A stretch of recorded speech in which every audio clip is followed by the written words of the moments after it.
ہم کریں گے ہر مظلوم کی حمایت۔ السلام علیکم ناظرین، میں ہوں حورین فاطمہ اور آپ دیکھ رہے ہیں حمایتی نیوز HD چینل۔ نظر ڈالتے ہیں آج کی اہم خبر پر۔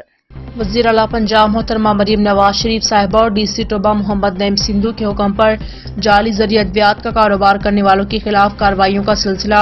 ٹوبہ ٹیکسنگ کی تحصیل گوجرا کے اسسٹنٹ ڈائریکٹر زراعت گلزار شاہد نے اپنی ٹیم کے ہمراہ گوجرا کے نواحی اڈہ مونگی بنگلہ میں جعلی زرعی ادویات کی شاپ پر کامیاب چھاپہ مار کر 134 تھیلے کھاد برآمد کر کے مذکورہ شاپ کے مالک محمد عمران ولد محمد اکرم کے خلاف مقامی تھانے میں مقدمہ درج کروا دیا۔ مقامی پولیس نے مقدمہ درج کر کے ملزم عمران کے خلاف قانونی کارروائی کا آغاز کر دیا۔